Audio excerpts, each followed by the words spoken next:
La verdad que Tutela Legal ha venido trabajando desde muchos años. Fue creada para un momento, ¿verdad? Como era ver las violaciones durante el conflicto armado. El aporte que Tutela Legal le ha dado a la construcción de la memoria y a la democracia en este país es grande.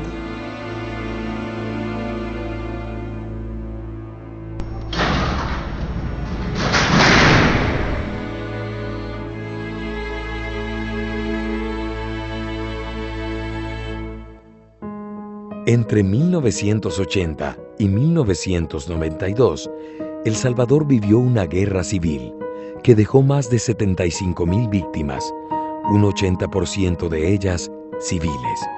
Luego de la firma de los acuerdos de paz, el 16 de enero de 1992, se estableció el acompañamiento institucional a las víctimas y familiares de las masacres, torturas y desaparecidos durante el conflicto armado.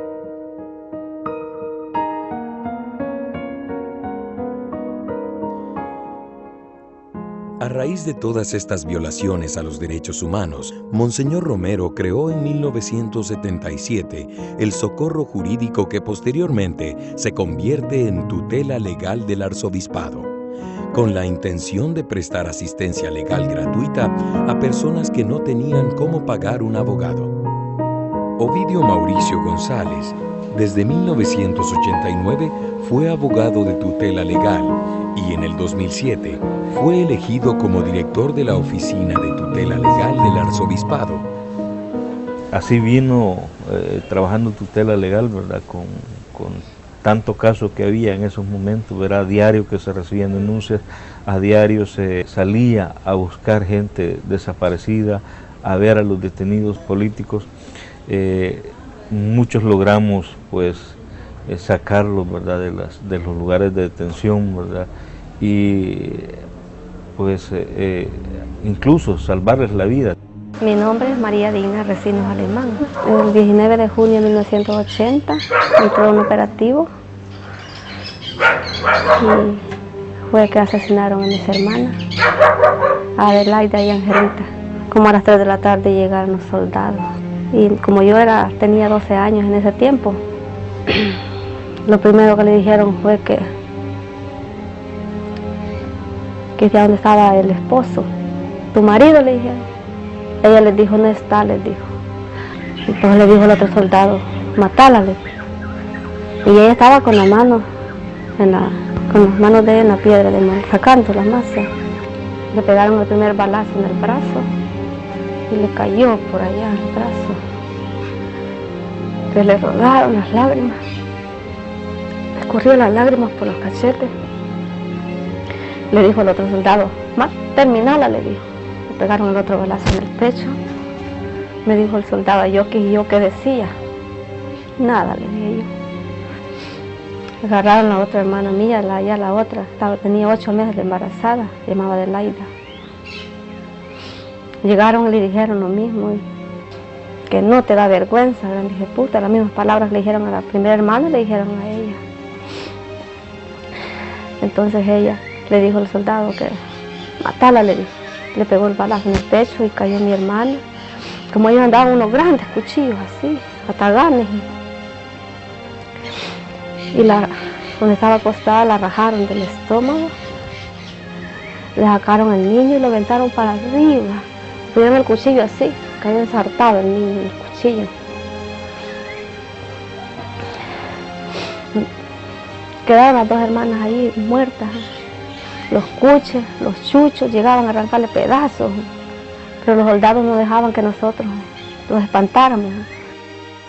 Testimonios como el de Digna Recinos, sobreviviente de la comunidad Santa Marta, en Cabañas, motivaron al surgimiento de otras instituciones dedicadas al apoyo de las víctimas de violación a los derechos humanos. Miguel Montenegro es el actual director de la Comisión de Derechos Humanos de El Salvador, quien desde abril de 1978 trabaja en la promoción, educación y formación en derechos humanos y la atención de víctimas de tortura. La Comisión de Derechos Humanos surge el 1 de abril de 1978 y precisamente surge por la motivación de estudiantes a abogados, por las detenciones masivas que se estaban dando en aquel entonces, la tortura que se estaba aplicando en los diferentes cuarteles del ejército y de los cuerpos de seguridad y las detenciones injustas. Es ahí como la Comisión de Derechos Humanos surge allá en el año 78 con esa intención de documentar estos casos, buscar la manera como liberar a los presos políticos, y se logró muchísimo, denunciar ante las instancias de Naciones Unidas las diferentes violaciones a los derechos humanos, trabajando para la población, denunciando estas violaciones crueles a los derechos humanos que se están cometiendo. En tanto la masacre de Carolina Constanza es la coordinadora del Centro para la Promoción de los Derechos Humanos, Madeleine Lagadec, quien se dedica a trabajar en la formación de derechos humanos. Nosotros surgimos con los acuerdos de paz, después de la firma de los acuerdos de paz, en abril del 92, cuyo propósito con que se fundó el Centro para la Promoción de los Derechos Humanos fue para recopilar testimonios de violaciones a derechos humanos ocurridas durante el conflicto armado, los cuales fueron presentados a la Comisión de la Verdad. Ese fue nuestro primer trabajo. Documentamos 35 masacres que habían sucedido, más que todo concentradas en el departamento de San Vicente, al norte de San Vicente, y documentamos también casos de desaparición forzada que se dieron durante el conflicto armado, también asesinatos individuales que se dieron durante el conflicto armado, y bueno, los presentamos a la Comisión de la Verdad, quedando 2 casos paradigmáticos, le llamaríamos nosotros, registrados en el informe, que fue el caso de Madeleine Lagadec, el asesinato de ella, y la masacre del Calabozo.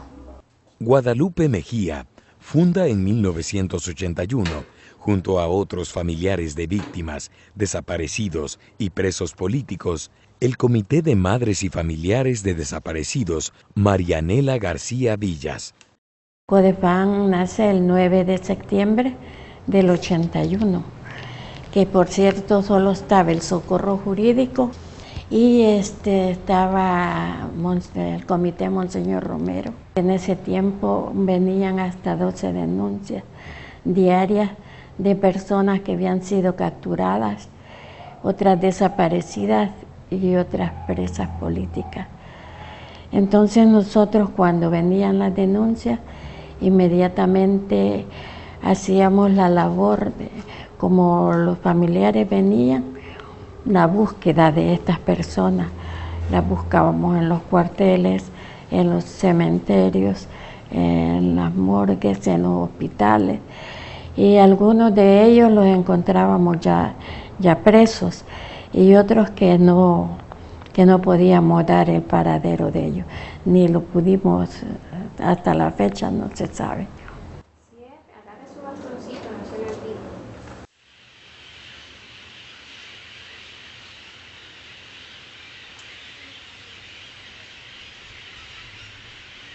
El Instituto de Derechos Humanos de la UCA, desde 1985, trabaja dando soporte legal y jurídico a diferentes sectores de la población.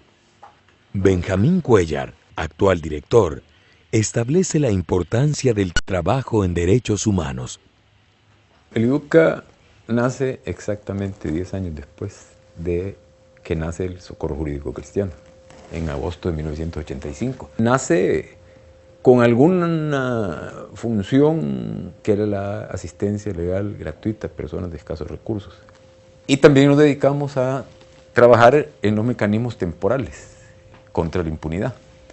Y eso significaba preparar información, material, análisis sobre casos, ¿verdad? Sobre todo el caso de la masacre en la UCA, para que estos sirvieran de insumos a la Comisión de la Verdad y a la Comisión de ad hoc para la depuración de la Fuerza Armada. Así fue evolucionando hasta que en el 2009 ya se maduraron, ¿verdad?, y se dieron las condiciones para que arrancáramos con el primer tribunal internacional para la aplicación de la justicia restaurativa.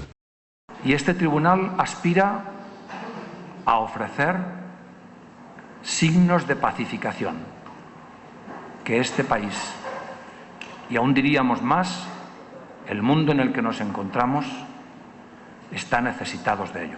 Me llamo Francisco Ramírez Avelar. ¿Cuál es su profesión? Soy periodista.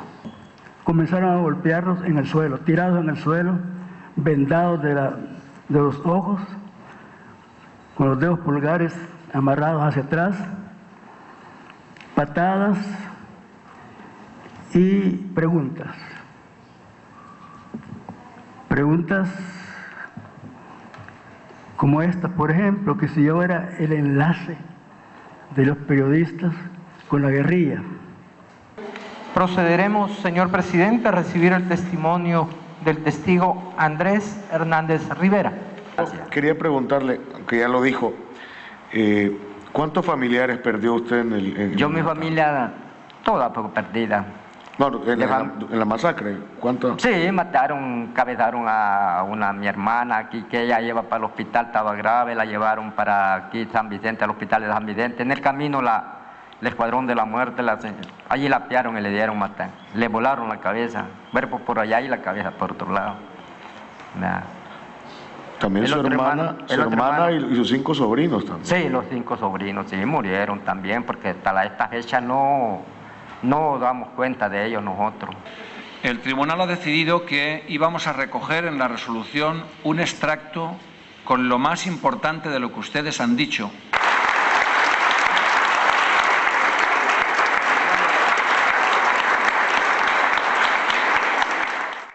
Yo estuve en el Tribunal de Justicia en la IDUCA. Hice el esfuerzo de contárselos a ellos y después ya pensé yo que iba a ser una mentira, pero sí fue una experiencia muy bonita que estuve en la UCA y conté el testimonio. Y gracias a Dios quizás Él me dio fuerza porque no estaba haciendo nada en vano, porque fuimos a dejar la denuncia a la Fiscalía. Fruto de ese tribunal y en el marco de ese tribunal, con el acompañamiento del juez Baltasar Garzón, presentamos más de 40 demandas en la Fiscalía General de la República de víctimas de masacres, de torturas, de desapariciones forzadas, familiares y de ejecuciones sumarias y arbitrarias, sus familiares también. Presentamos 2 recursos de inconstitucionalidad, uno sobre la amnistía y otro sobre la prescripción de los crímenes de guerra y delitos contra la humanidad, que son imprescriptibles.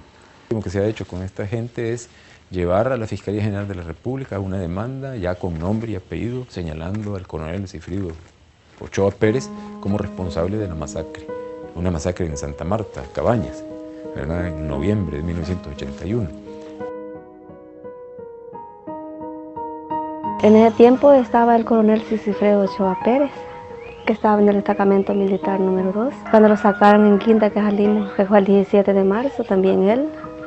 Pero andaba un teniente Gallego y un teniente Urbina, porque yo los escuché, que los mentaban allí cuando andaban comandando que mataron a mis hermanas, también a ellos los mentaban.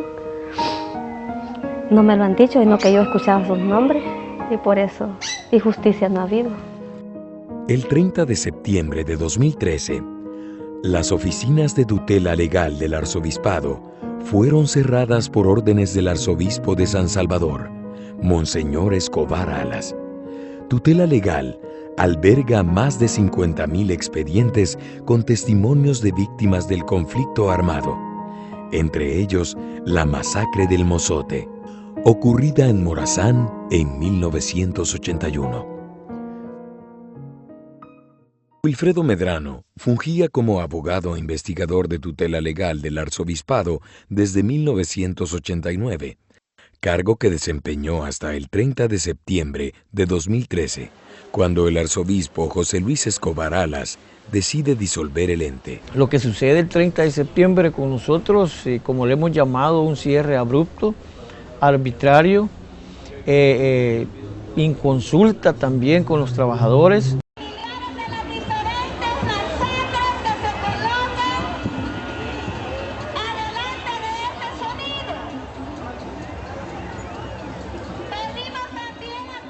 Venimos de la Asociación de Desarrollo Cultural de la Memoria Histórica de Jocuaitique y venimos a apoyar la protesta por el cierre de tutela legal, como las comunidades también pues tienen a sus víctimas de la masacre del Mozote, algunas masacres de Morazán, y venimos a protestar por el cierre de tutela legal.